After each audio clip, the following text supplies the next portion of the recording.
Calendar blocking, deep work, setting client expectations, how I make time for my own content creation, and the kind of tools that I love. Today, I'm talking all about how I schedule my week as a freelancer. Quick caveat before I go any further, being able to effectively schedule your week as a freelancer, a self-employed person, starts by knowing exactly when you are most productive, and then setting your working hours accordingly. As a freelancer, I can technically work whenever I like. 3 a.m., 10 a.m., the middle of the night. That is the beauty of being my own boss. And if you do prefer to work differently than the other corporate 9-to-5ers, you need to make sure that you're still working the right length of day. So 6, 7, or 8 hours a day and not 15 hours a day. You also need to know when you're most productive. So whether you're an early bird or a night owl, because that's really going to help you know exactly when to plan your deep work blocks of activity. But more on that in a moment. First, let's go back to what I do. Every Sunday evening, I will list out my priorities for the week ahead using pen and paper. Broadly speaking, I've got my client work and deadlines, which takes up the biggest chunk of activity. I've got activities that will help move my business forward, like outlining a new offer or experimenting with a new marketing channel. And then I've got those more personal projects, the hobbies as I like to call them, like writing fiction that I do want to make time for as well. Once I've got all of this stuff out of my head and onto paper, I can then start assigning these priorities to my Google Calendar. I stopped using a notepad and pen about 18 months ago because by using my Google Calendar, I can much more effectively time block and I ensure I do not fall prey to Parkinson's law. One way of really easily organizing my week is by dedicating specific days to specific activities. So every Monday is for marketing, Tuesdays and Thursdays are for client work, Wednesdays are for calls, admin, emails, expenses, that more administrative work, and then Fridays is for filming YouTube videos and writing freelance articles. With my days like buckets, I can now drop tasks from my Sunday to-do list into each one, and this really helps prevent context switching. Context switching is a phenomenon of moving from disparate task to disparate task throughout your working day.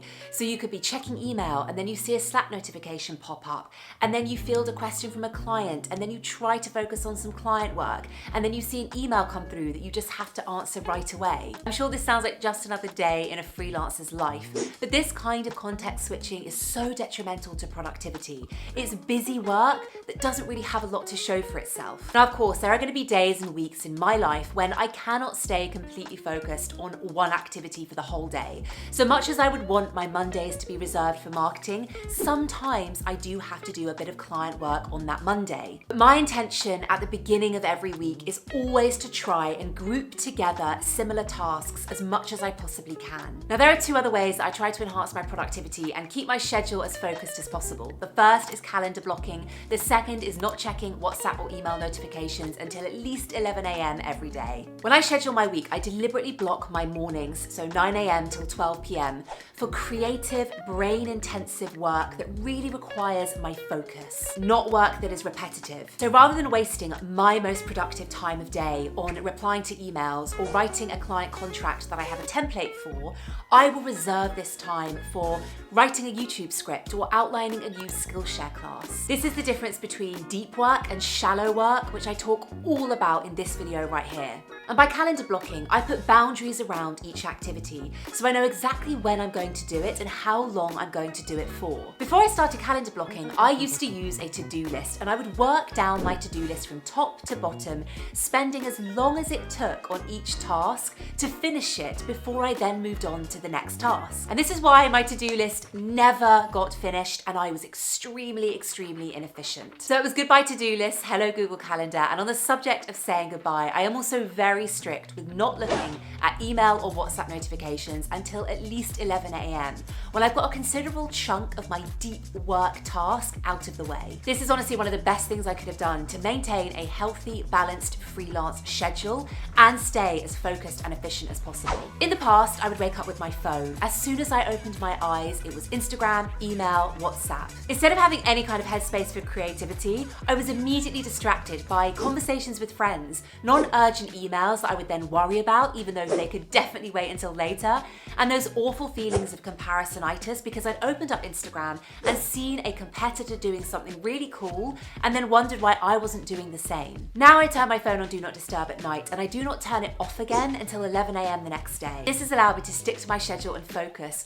rather than wasting time quickly quickly replying to that one email or getting sucked into a 30-minute Instagram scroll hole. And what I now do with that time is I spend it on myself. I spend time writing fiction.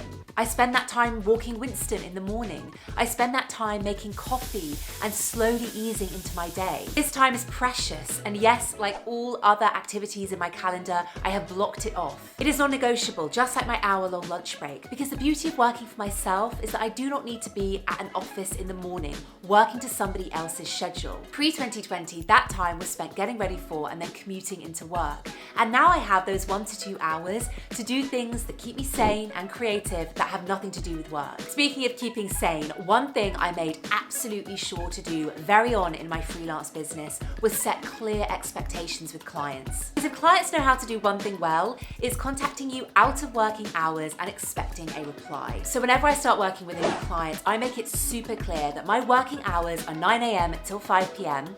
Okay, so I'm usually working beyond 5 p.m, but they don't need to know that. I also say that my response time is on average 2 to 3 hours and will be done via Slack or email. It's important to put these boundaries in place from the very start because there is no way you can keep a balanced, healthy freelance schedule if clients think that they can contact you at any time of day or night. And the thing is, all of my clients appreciate that clarity around when and how we will communicate. Boundaries build mutual respect. My clients respect my time and boundaries, and I reciprocate that same respect back to them. Now, I couldn't make a video about scheduling my week as a freelancer without talking about monthly or quarterly reviews. It doesn't matter when you choose to have them, just make sure that you are regularly reviewing your schedule, reflecting on what's working, what isn't working, and making any tweaks necessary. It's so easy as a freelancer to throw personal habits out the window, like exercising or reading for pleasure, and replacing that with work. It's also really easy as a freelancer to get swept up in client work and spending all of your time doing that and not spending any time on activities that will grow your business, like attending networking events, engaging with your social media followers, or creating content that will help with your marketing. To reset and get back on track with a balanced schedule, every month I will look back at how I've spent those previous 4 weeks to see how I'm spending my time, if I'm satisfied with that, and see what changes I can make moving forwards. One of the tools that I use to make this possible is Toggl. Toggl is a time tracking tool that shows me exactly how long I'm spending on every area of my business, from client work to marketing to replying to emails. With this information, I'm not going on gut feeling about how long I think things are taking me. I actually have the data to look at to say, wow, I'm spending way too much time on this client and I'm not charging them enough for it. I can see how long I'm really spending on emails, and if I think it looks excessive, I can actually work on how to improve that. The other major tool I use in my business to keep things as streamlined as possible is Notion. I use Notion to create all of my marketing materials. So the script for this very YouTube video, my LinkedIn posts for the week, and my Instagram content. And I use it to keep on top of all of my client work. They each have their own Instagram dashboard, which houses things like content calendars and monthly reports. If you'd like to learn more about how I use Notion to create Instagram strategies for my clients, either because you're a social media freelancer or you just want to know for your own marketing as a freelancer, then you're definitely going to want to check out this video next.